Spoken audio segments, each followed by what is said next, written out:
सतनाम में 2 अक्षर के मंत्र हैं।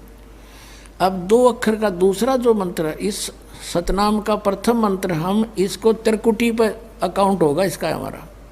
और जो पहले मंत्र आपको 7 मंत्र दे रखे हैं, ये इसलिए दिए जाते हैं कि क्योंकि आप बहुत युगों से यहाँ अपना कति कंडम हो लिए, इस युग में आए हो, इन संतों के पास जीवन व्यर्थ कर लिया, आपके पाप इतने ज़बरदस्त हो गए। कई भक्त तो नाम लेते हैं क्योंकि एकदम विश्वास नहीं होता, ज्ञान वो सुन नहीं पाते। अगर पक्का विश्वास करके कि कबीर इज गॉड और आप आ जाओ, नाम ले लो, सब त्याग दो, मर्यादा सब पुरानी पूजाएं, गारंटी देता ये दास चाहे कति कैंसर का बाप हो, तुरंत ठीक हो जाएगा।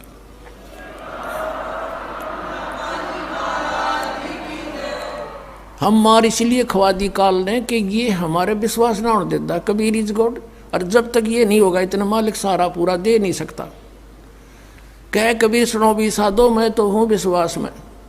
जय तुमने ये विश्वास हो गया कबीर इज गॉड, फिर देखना, या मैं 1000 प्रमाण दिखा सकता हूँ आपको। पुण्यात्मा हो जो परमात्मा की शरण में लगे हैं सच्चे, उससे उनके ऊपर कर्म की फिर मार आई है और ऐसे जीवित कर दिए। डॉक्टरों ने जवाब दे दिया था कि अब इसका कहीं इलाज नहीं, बेसिक ले जाओ, नाम ले रखा था उन्होंने, और वो अपने आप फिर स्वस्थ हो गए। भगवान किसे कहते हैं? इसको कबीर गॉड कहते हैं।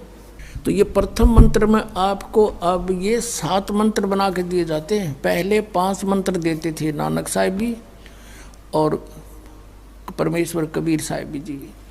फिर ये हैं 5 नाम हैं जो हमारे कमलों में ये प्रधान बैठे हैं। मूल कमल में गणेश जी, स्वाद चक्र में सावित्री ब्रह्मा जी, नाभि कमल में विष्णु और लक्ष्मी जी, हृदय कमल में शिव पार्वती जी, और कंठ कमल में ये दुर्गा जी। तो ये 7 नाम इसलिए देते हैं हम कि मान लीजिए उपदेश ले लिया और ये प्रथम मंत्र एक बार मेरे मुख से भी सुन लिया मालिक की स्तुति जैसे हम देते हैं, और फिर उसकी उस सुनने के बाद साथ साथ बोल लिया और फिर भी मृत्यु हो जाती है, तब मनुष्य जीवन गारंटीड है उस व्यक्ति को, ये गारंटी देता है। और यदि उसने जाप कर लिया कुछ दिन और विश्वास ठीक रहा तो वो स्वस्थ भी होगा और इसकी इसी जीवन में आयु बढ़ती चली जाएगी, परमात्मा बढ़ाता चला जाएगा जब तक उसका मोक्ष नहीं होगा, इससे जन्म में पार कर देगा आपको। तो इसलिए ये 7 मंत्र दिए जाते हैं। ये पहले वाला लास्ट वाला मंत्र आपको जन्म दिवाओगा तुरंत, मनुष्य जीवन का गारंटीड है, मृत्यु भी हो जाएगी। पुण्यात्मा इसलिए मान लीजिए किसी का कोई बीमार है, या 80% व्यक्ति दुखी आए हुए, और जो विश्वास कर लेता उनको गारंटीड बात पूछ लो, यहाँ लाखों बैठे होंगे, आ जाते हैं, सुनते रहना और सब स्वस्थ हो जाते हैं। तो ये वो परमात्मा है। तो इसलिए प्रथम मंत्र जो आपको दिए जाते हैं, इनमें ये 2 मंत्र अब कंपलसरी थे, पहले नहीं थे ये।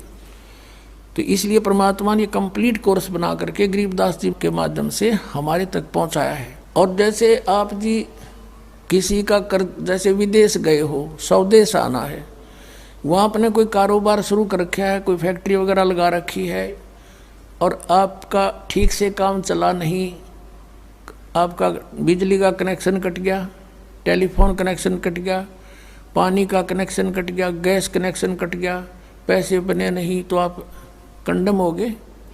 और वहाँ कोई ऐसा प्रभावशाली व्यक्ति आपको मिल जावे, सरकार को गारंटर बने कि भाई तुम इनका चालू करो कनेक्शन, मैं गारंटर बनता हूँ, और फिर उसको कहेगा भी जो पैसे तो देगा यही तेरे कर्जा उतारेगा, नहीं तो फिर काट दियो ना, वो देता क्या बात है।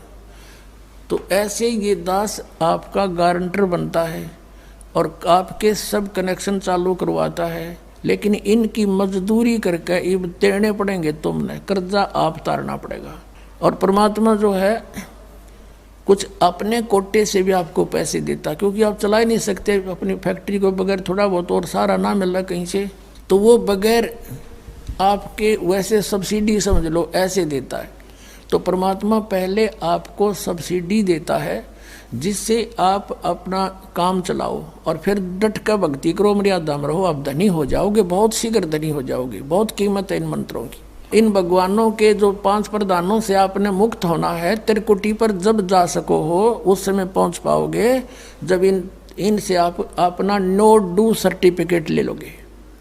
अब ये मंत्र जो 2 मंत्र फर्स्ट और लास्ट है इन 7 मंत्रों में, इसके साथ मिलने से ये मंत्र जो प्रथम जाप आप करते हो इनका ऋण मुक्त हो जाने के बाद भी कुछ आपकी कमाई यदि बचगी तो इन 2 मंत्रों के प्रभाव से ये कन्वर्ट हो जाएगी आपकी सतलोक चालन नालियाँ में, इनमें से बच भी गई तय।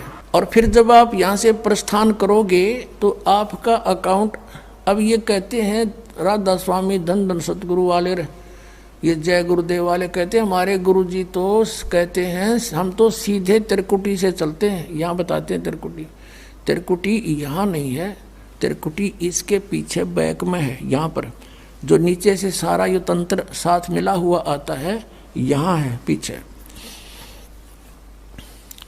ये कहते हैं हमने ना तो वेदों की आवश्यकता, ना किताबों किसी और, ना हम गीता को मानते, ये भी तो किसी ने लिखी है।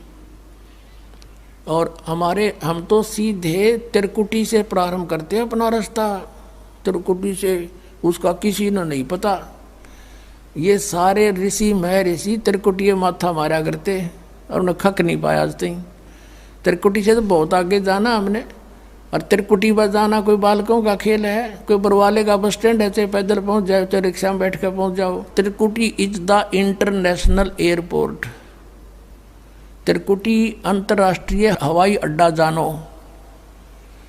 और वहाँ वही व्यक्ति जाता, सैर सपट्टे तो कोई धक्के खाए जाओड़ा, क्या फ़ायदा होगा, उसने देख भी और आ जाओ उल्टा, क्या फ़ायदा उसका। वहाँ पर केवल वही व्यक्ति जाता है जो पहले टारगेट बना चुका होता है, और जिस देश में जाना है उसका पासपोर्ट और यहाँ की सरकार से नो ड्यू सर्टिफिकेट, और तब वो उस इंटरनेशनल एयरपोर्ट पर जाकर कुछ लाभ उठा सकता है। तो वहाँ से फिर आगे कैसे जाएंगे, उस त्रिकुटी पर पहुँचने के लिए तो सारा झंझट है, उस पर जाएं पता फिर आप पे काम बन गया। तो त्रिकुटी पर जाने से पहले हमने इन भगवानों से नो ड्यू सर्टिफिकेट लेने पड़ेंगे।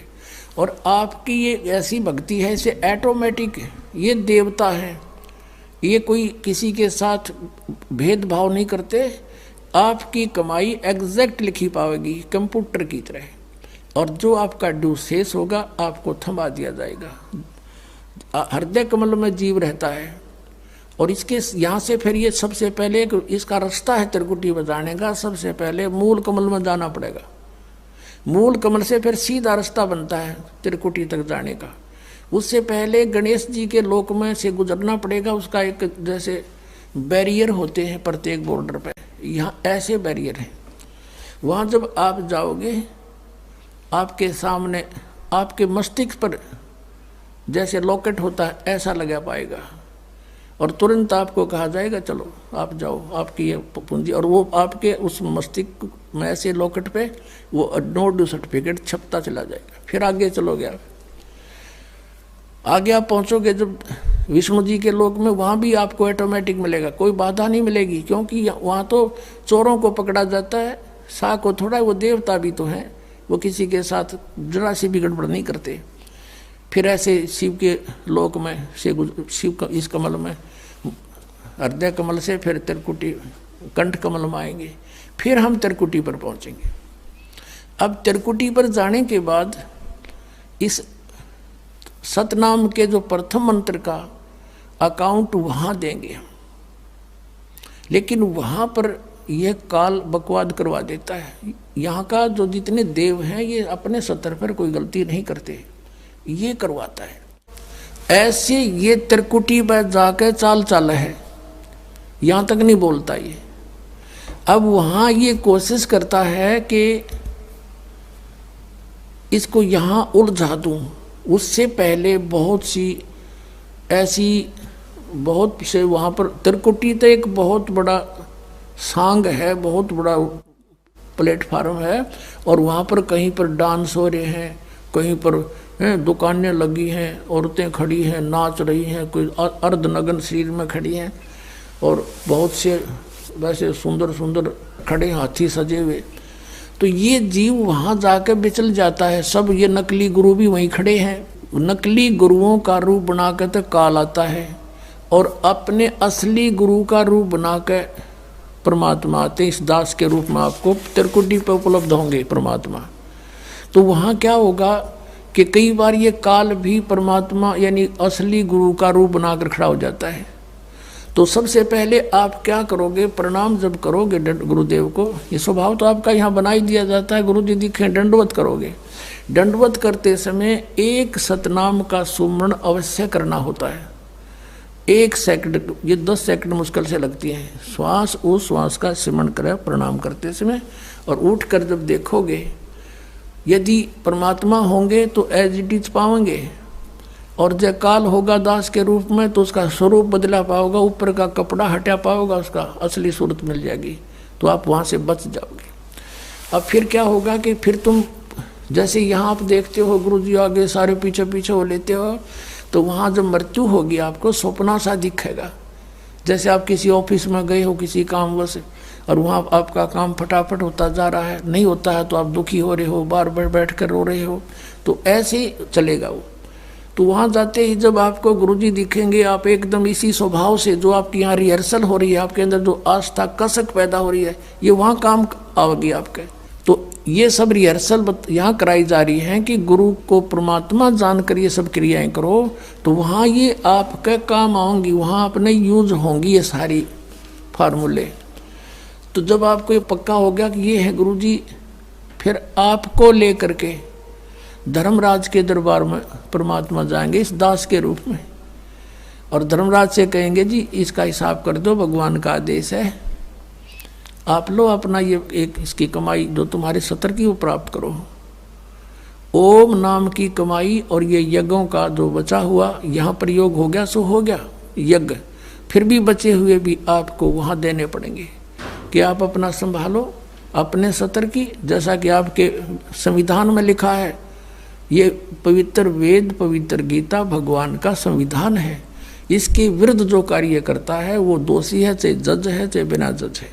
तो यहाँ का न्यायाधीश बहुत समझदार है, उसने वो सब समझता है। परमात्मा याद दिलाता है 18वें अध्याय के 66वें श्लोक में लिखा है, सर्वधर्मान परित्यज माम एकम शरणं व्रज।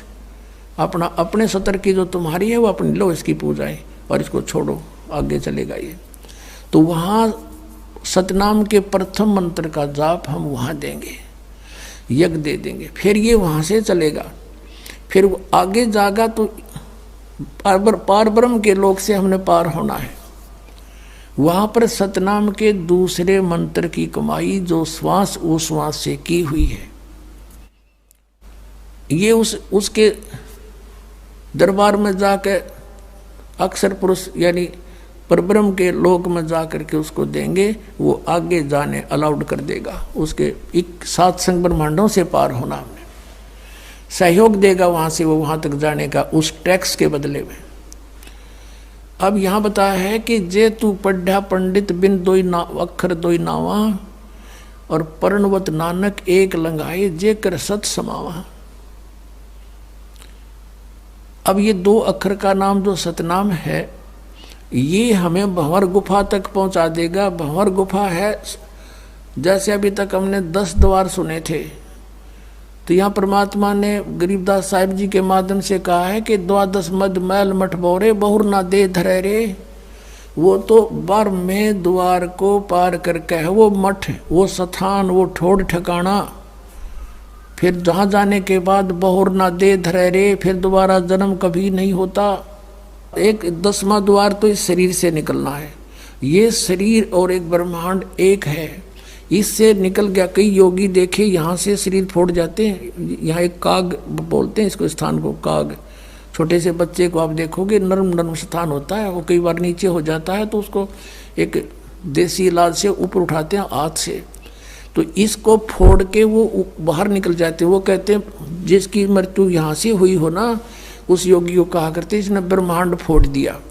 ब्रह्मांड फोड़ दिया कि अकेला तोड़ दिया। ब्रह्मांड के बीच में, प्रत्येक ब्रह्मांड के बीच में वैक्यूम प्लेस है, खाली स्थान बहुत लंबा चौड़ा। ये फिर वहाँ धक्के खाएं जाओ, उसका वहाँ के चक्कर काटें जाओ, ठंडी ठंडी इसमें लगती रहे, और वहाँ इसकी कमाई पूरी हो जाएगी, फिर वापस नरक में। और फिर 21 ब्रह्मांड का भी एक ग्रुप है, चारों तरफ से एक अंड आकार है, और 21वें ब्रह्मांड का कनेक्शन जो है उसके चारों तरफ भी फिर खाली स्थान है, और वहाँ से सीधा एक 11वां द्वार है, वो अक्षर पुरुष के लोक में प्रवेश होता है 7 संग ब्रह्मांडों का। वो 7 संग ब्रह्मांड भी चारों तरफ से एक तरफ बंद हुए हैं, पैक हैं, और बीच में अलग अलग डिवाइड हैं, वो अलग हैं। तो जब 11वें द्वार को पार करेंगे तो उसमें प्रवेश कर जाएंगे अक्षर पुरुष के लोक में। और 12वां द्वार जब है अक्षर पुरुष का, जो 12वां द्वार है अक्षर पुरुष के लोक से सतलोक में जाने के लिए पहले बीच में एक और स्थान है जो गुफा टाइप है, और उसको ऐसे गोल आकार है, वो ऐसे ऐसे जाएगा ऊपर को। तो वहाँ जब हम 12वें द्वार पर खड़े हो जाते हैं, इसका जो अक्षर पुरुष का चारों तरफ से जो बंद है उसके पारदर्शक है वो, वहाँ से सतलोक दिखाई देता उस आत्मा को जिसके पास सार नाम की कमाई है। अन्य को नहीं दिखता, अक्षर पुरुष के लोग व्यक्तियों को नहीं दिखता, वहाँ के प्राणियों को नहीं दिखता, तो वहाँ से फिर वो दिखाई देता है। अब जैसे नानक साहब ने कहा कि एक छुड़ावे एक लखावे, यूँ तो छुड़ाओगा कालते सतनाम का पहला मंत्र ओम, और वो जो दूसरा मंत्र है वो लखावेगा, वहाँ जाकर एंड पे बैठा देगा, और वहाँ से आपको सतलोक दिखाई देगा, पार नहीं हो सकते। सार नाम है जिसके पास, तो फिर वो आगे उस भंवर गुफा से पार करके और फिर आपको 12वां द्वार पार करके तब परमात्मा का वो मठ है, वो स्थान है, सतलोक है, जहाँ जाने के बाद साधक फिर लौट के कभी संसार में नहीं आते। तो इस प्रकार ये अर्थ तो ये था 18वें अध्याय के 66वें श्लोक का। ये बालक के जाने, संस्कृत के जानने वाले विद्वान पाक रहे थे, इनको कख नहीं पता था, अनृत कर डाला इस अनमोल सदग्रंथों का।